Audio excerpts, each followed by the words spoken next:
नमस्कार, माझ्या यूट्यूब चॅनलमध्ये आपल्या सर्वांचे मनापासून स्वागत आहे. कर्मचाऱ्यांसाठी महत्त्वाची बातमी. कर्मचारी संदर्भात नवीन निर्णय. कर्मचारी वेतन आयोगाची वाट पाहत आहेत. 8वा वेतन आयोग कधीपासून सुरू होणार असा प्रश्न विचारला जात आहे. चला तर जाणून घेऊयात याबद्दल सविस्तर माहिती. त्यापूर्वी चॅनलला नवीन असाल तर लाईक करायला विसरू नका, सबस्क्राईब करायला विसरू नका. नवीन अपडेट्ससाठी बेल आयकॉनला प्रेस करायला विसरू नका. माहिती आवडल्यास आपल्या सहकारी मित्रांना शेअर करायला देखील विसरू नका. 8वा वेतन आयोग कधी लागू होणार याबाबत अनेक प्रश्न विचारले जात आहेत. दरम्यान आता कर्मचाऱ्यांच्या हिताच्या दृष्टीने सरकारने पावले उचलली आहेत. सरकारने यासाठी टर्म्स ऑफ रेफरन्सही लागू केला आहे. याचसोबत सरकारी कर्मचाऱ्यांसाठी 7 मोठे निर्णय घेण्यात आले आहेत. चला तर पाहूयात कोणते आहेत ते 7 निर्णय. पगार आणि पेन्शनमध्ये वाढ. 8व्या वेतन आयोगात पगार आणि पेन्शन किती वाढणार असा प्रश्न विचारला जात आहे.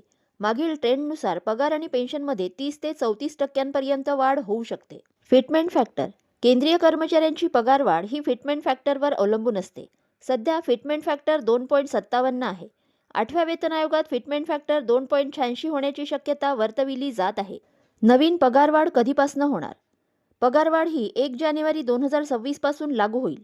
म्हणजे अहवाल येण्यापूर्वी तसेच नवीन पगारवाढीची अंमलबजावणी होईपर्यंतच्या महिन्यांचे एरियस सुद्धा दिले जाणार आहेत. 18 महिन्यात येणार रिपोर्ट. 8व्या वेतन आयोगासाठी स्थापन केलेल्या समितीला 18 महिन्यात रिपोर्ट सादर करण्यास सांगितले आहे. जर रिपोर्ट वेळेवर आला तर पगार आणि पेन्शनमध्ये वाढ लवकरच होणार आहे.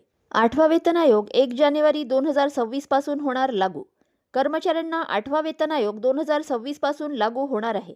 परंतु वेतन आयोगाअंतर्गत पगारवाढ होणार आहे. तसेच काही महिन्यांचा एरियस सुद्धा दिला जाणार आहे.